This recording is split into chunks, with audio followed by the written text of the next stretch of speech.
Joining us this morning is Akbayan Party List Representative Chel. Good morning, Congressman. Welcome to Headstart.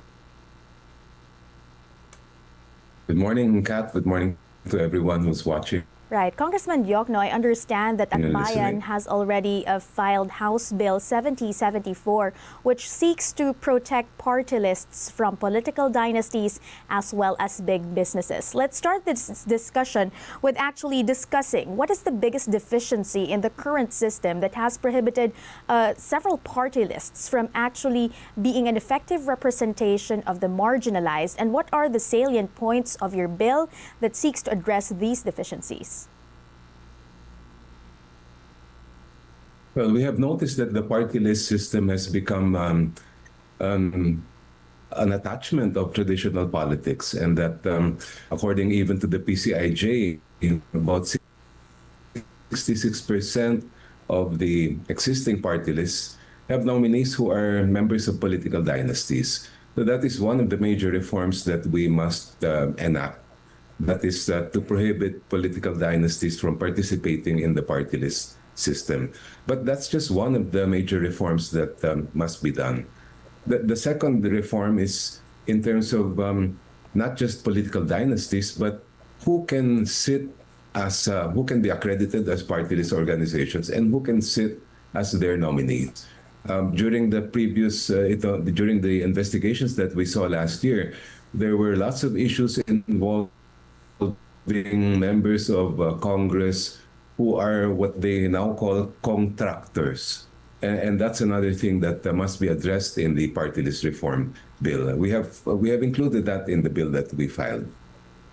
Okay, Congressman Diokno, Congress has been having a hard time, have been long debating over the definition of a political dynasty. Under your bill, what limit should be adopted in terms of the degree of affinity or consanguinity with regard to existing or sitting congressional representatives or other politicians? We believe that in order to the restriction should include up to the fourth degree of affinity or consanguinity.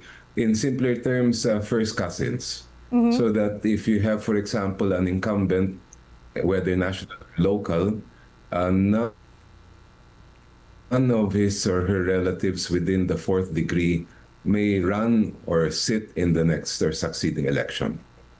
Meaning, sir, aside from first cousins, this would also cover siblings, parents and child relationships, as well as nephews, nieces, correct?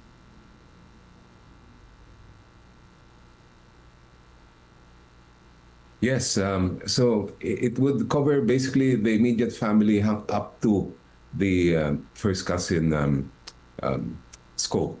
What about in-laws? And our bill as well on anti-political dynasty also includes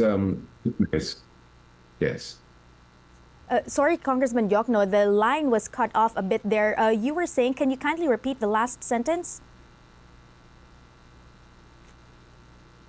Yeah, in addition to those with relationships within the fourth degree of affinity or consanguinity, we have also included partners, whether they're of the same gender or not. We have also included those who may be separated but still are connected within the fourth degree of affinity or consanguinity.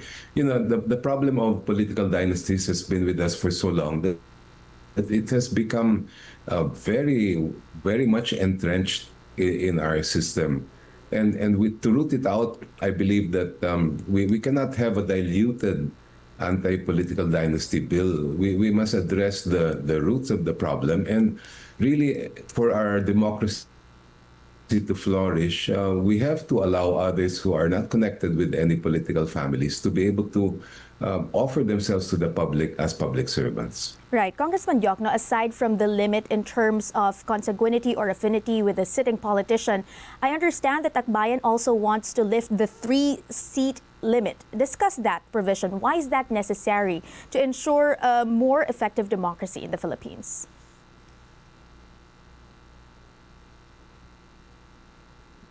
Well, we believe that if we're speaking of proportional representation, then no limits should be imposed In fact, if you look at the entire concept of the party list system, it's really based on proportional sitting. And we submit that this is very important because it would not, we will not be able to strengthen our party list organizations, those who are really working for the people, if we impose limits like those that have been imposed na hanggang 3 seats lang ang pwede. We submit that this is really to give life to the meaning of proportional representation. That restriction should be removed. And it should be clear in the law that if you receive more votes, then you should be able to include more seats in the party list system. Right. Interesting proposal there, and we still have a lot of questions here on hand, as well as certain topics here, but we are unfortunately having some connection issues. We are trying to fix that at this point, but meanwhile, Congressman Diokno, realistically speaking, it has been quite difficult for Congress to pass an anti-dynasty law. How optimistic are you that a party list reform bill would hurdle Congress as of this year? Well, given the situation and the existing environment, especially what has happened with the flood control projects and the massive corruption that has come out from all the different investigations, I believe that this is the best time, the most opportune time to push for both party list reforms and the anti-political dynasty law. And this is really an occasion that we must take advantage of, those in the progressive and the opposition blocs, because now is the time that these types of laws have the best chance of being enacted. All right, Congressman Diokno, aside from imposing or lifting the 3-seat rule, as well as Congress limiting or prohibiting dynasties from occupying party list seats, should Congress also, or should your bill rather, consider reviewing if certain members of the House of Representatives or the Senate are holding special visas or other foreign passports? I understand that the current law prohibits sitting officials, elected officials, from holding any other nationality. But in the case of Zaldy Co, we actually saw, or authorities claim, that he is a holder of a golden visa from Portugal, and sources tell us that other congressmen, sitting or former, have also invested significantly in Portugal, primarily because there is no extradition treaty between Manila and Lisbon. Should that be a consideration here, banning politicians from actually holding? Go ahead, sir. Yes, All right. Before we went on a break, we were actually talking about the necessity of actually adding an additional rule for those who wish to run for an elected post. The current law says that no elected official should hold more than or another citizenship aside from being a Filipino. But in the case of Congressman or former Congressman Zaldy Co, authorities claim that he has been enjoying the perks of a golden visa from Portugal. And sources tell us that other lawmakers, both former and current, are also enjoying similar perks from Portugal and other countries that have no existing extradition treaty with the Philippines. Your thoughts on adding that new safeguard in the law? Yes, first of all, I believe that the Congress, the COMELEC, should address this problem. They have the power to include that and require such disclosures when candidates file their certificates of candidacy or nomination. Aside from that, another thing that the government can consider is to include this in the declarations that we file whenever we submit annually our statement of assets, liabilities, and net worth, as well as disclosures of conflicts of interest. This really is in the nature of a major conflict of interest that the public deserves to know. The third would be to really enact a Freedom of Information bill that will allow ordinary citizens to get that information from all people who decide to run for public office. Right. Congressman Diokno, what additional powers? Should additional powers or responsibilities be actually added to the COMELEC? Because every election year, the COMELEC always responds that whenever they accept the applications of candidates, they just say that it's just their task is merely ministerial and that they have no power to actually review the documents once they receive it. How do you address that kind of loophole in the law?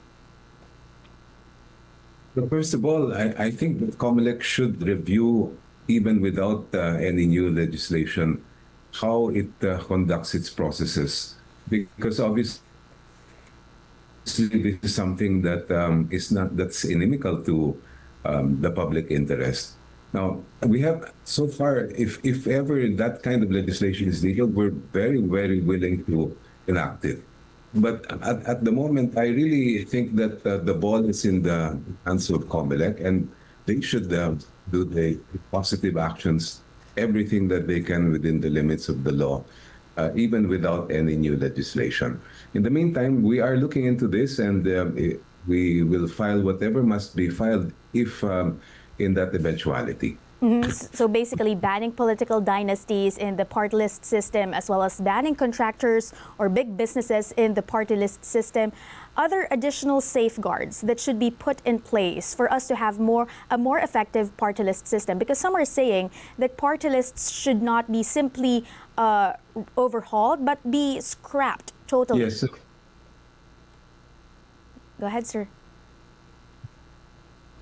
Well, I don't think so. I think that the party list system has managed and has contributed to some very good legislation, especially those party list organizations that really represent different sectors or multi-sectoral groups.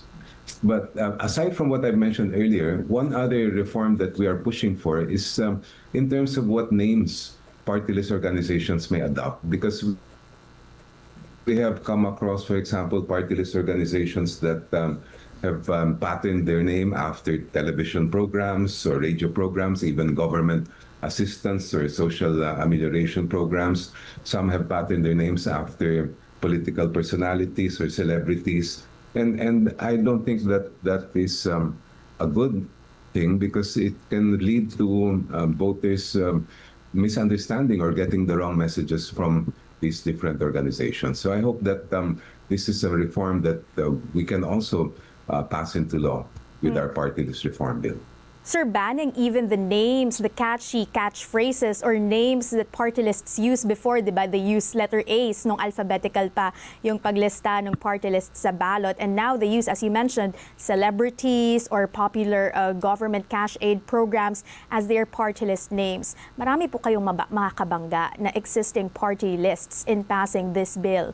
Colleagues who are entitled to votes in passing this bill. How confident are you that it will realistically hurdle the House of Representatives? Well, navigating legislation is always a challenge, and whatever kind of progressive legislation we propose, we really have to overcome those types of hurdles. That's nothing new when it comes to legislation, and it requires that we exercise all the skills and the abilities that we have in order to make sure that these types of reforms are enacted into law. One thing that I think is very important to emphasize is that nowadays there's a lot of public attention being given to the legislative process, and more people are really they have their eyes and their ears glued to what's happening in Congress. And that is very helpful to us in the progressive, among the progressives, because for us, that kind of public pressure and public opinion is very helpful in terms of pushing these good reforms that we need for our country.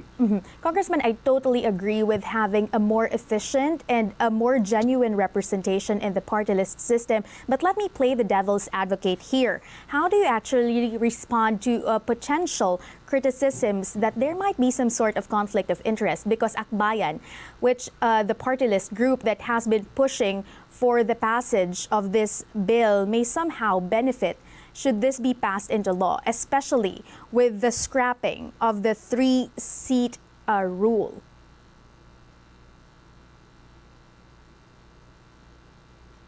But we believe that if we are truly, genuinely sincere in strengthening the party list system, which is really based on proportionality, whoever it is, not just Akbayan, but any party list organization that manages to obtain a large number of votes should have the proportional representation that I believe they deserve.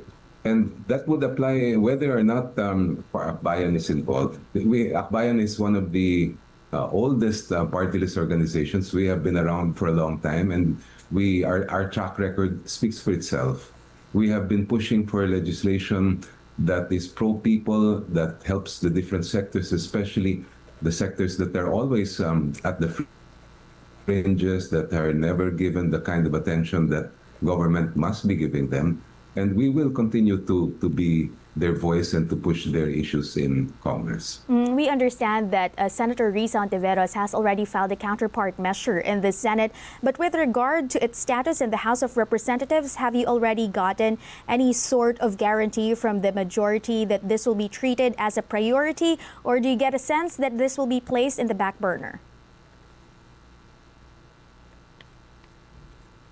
Well, we have yet to see how the leadership will respond to the bills that we filed. But what I can say is that this has also been among the priorities of the House leadership, and was also, if I remember right, mentioned by the President. So given that kind of context, we should be able to get this moving quickly. And the process is something that shouldn't be done slowly. I think as soon as we can get this on the floor after the committee level, then the sooner the better. Our people have been waiting for an anti-political dynasty bill for decades, and as well for party list reforms that are urgently needed. So this will actually be some sort of an effective litmus test on the sincerity of the Marcos Jr. administration, as well as the current House leadership on its promises to actually reform and weed out corruption in government. Yes, and in fact, there have been a number of litmus tests over the last couple of months. The most recent and the hottest topic probably now would be the party list reform as well as the anti-political dynasty bill. All right. Speaking of litmus tests, another litmus test hurled against the government is whether or not the president did good on his promise to put behind bars the so-called big fish in the flood control scandal. So far, Zaldy Co, your former colleague in the House of Representatives, still remains at large. The government says it is trying to study or to look into possible ways to bring him back to the country as a legal luminary who served as a dean of a prestigious university before. What do you think is the quickest and most efficient way to repatriate Zaldy Co back to the Philippines? Well, I think we're all familiar with the moves that must be done. Cancellation of the passport, extradition as quickly as possible. Since there are already criminal cases pending against him, the issuance of a red notice once so that he can be brought back to the country. These are measures that the government is very familiar with and that they should be doing as quickly as possible. I understand as well that there are moves to recover properties and assets of former Congressman Co. But aside from that, I think that it's important that a petition for civil forfeiture be filed as soon as possible against him. Congressman Diokno, in this seeming game of chess, it seems that Zaldy Co is well prepared with an arsenal of backup plans. For example, the Philippine government canceled his passport, while lo and behold, he supposedly has another passport and a golden visa at that, making him eligible to stay long-term in a foreign country. The Philippine government has been trying to get some of his assets, most recently some luxury vehicles, but there are reports that he has already stashed some of his assets and cash at that in foreign countries as well. How can the Philippines counter the measures of the seemingly well-prepared former politician?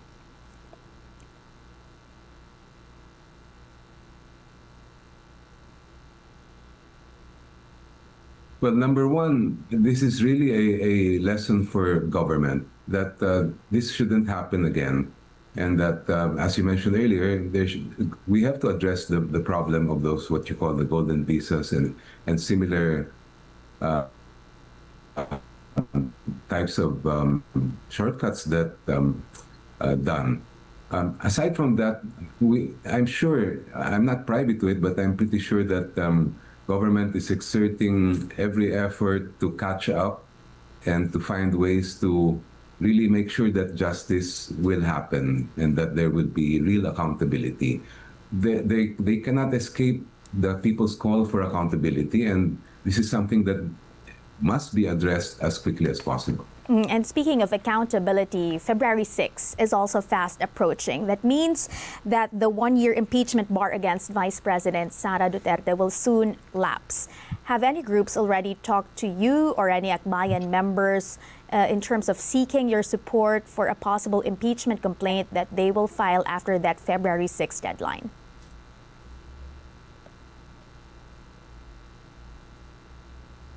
First of all, I'd like to say that we in Akbayan have always and consistently been pushing for accountability, regardless of who may be responsible, regardless of their political color or affiliation. And we continue to make this push because we represent sectors who have been really waiting for accountability. In terms of any impeachment complaints, I think we'll have to cross that bridge when it comes. February is just around the corner, and by then we should have a clearer idea of if ever cases will be filed and what will be their content and against whom will those cases be addressed. And if those cases are based on the previous impeachment complaints filed against the Vice President, which Akbayan, I think, supported last Congress, would you have a similar stance this time around? I don't think that there will be any change in terms of our stances when it comes to these issues of accountability, regardless of who is involved. And of course, any kind of complaints that will be filed must, of course, go through the crucible of analysis and must withstand our scrutiny in terms of whether they have sufficient basis to really pursue an impeachment case. And we must make sure, one of the lessons we learned from the last impeachment process was that everything must really be solid and the evidence must be there to back up all the allegations of the complaints or articles of impeachment. Congressman Diokno, I understand that you want to look at the documents that will be filed first, including potential impeachment cases that will be filed against President Ferdinand Marcos Jr. We all know that Caloocan Representative Edgar Erice has already floated the idea that an impeachment complaint may be filed against the president as well. Since you don't want to comment yet on the merits of those cases, what's your analysis? What's your take on the eventuality that the top two highest officials in the Philippines would be facing ouster raps against them? Would that be actually good for our country, even if we are pursuing accountability? Well, in one sense, it's quite sad that we have gotten to this point. But in another sense, it is a reflection of the demand for accountability that our people have been calling for and shouting for a long time. In terms of impeachment complaints, I think one other factor that we haven't mentioned yet this morning is the resolution by the Supreme Court of the motion for reconsideration on the previous impeachment ruling, because that is, of course, going to have a big effect on how the next impeachment case will be processed, what can be done, and what would be the limitations. And these are things that are still quite amorphous, the ruling of the Supreme Court, but it will have an impact on all future impeachment cases. Congressman Diokno, I understand that I'm kind of putting the cart ahead of the horse here, but I'm very curious to know if there are two simultaneous impeachment cases, can Congress actually, or can the Senate actually be able to handle those things, given that I think that is unprecedented so far?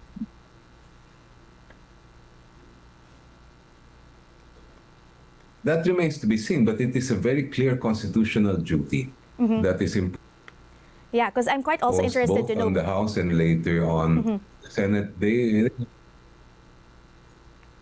really will have no choice but to process and accept those cases. All right. Aside from the fact that the president signed the 2025 budget riddled with certain irregularities, I think one of the reasons why the public is unhappy with the administration is because of how slow things have been going when it comes to the flood control investigation. What is your take with regard to the recent flood control developments here, especially with several key personalities reportedly planning to recant their sworn statements?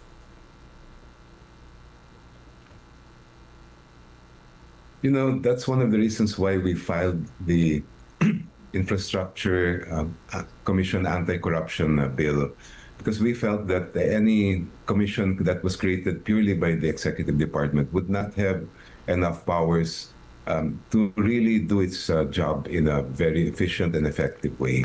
And one of the things that we are really ruing about is how this has not come to pass. The ICIC bill is something that we believe should have been taken up as soon as possible and should have batched around is affected the push and the call for accountability. All right. And finally, Congressman Diokno, to wrap up this interview, since you already mentioned the ICIC bill as well as the ICI's performance in previous months, do you think that it's about time that the ICI finally be abolished?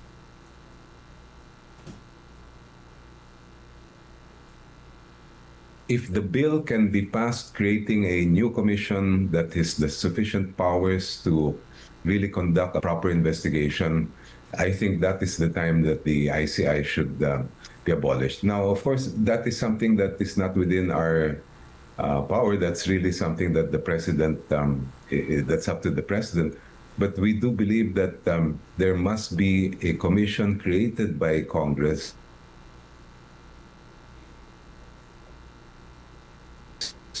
that is really utterly knowing all the facts, getting everything we need to know in terms of the evidence, and second, making sure that there is real, actual, and genuine accountability. All right, we will have to leave it at that and wait and see when Congress would actually file this bill creating a formal commission investigating anomalous infrastructure projects. Thank you so much for your time this morning, Akbayan Party List Representative Chel Diokno.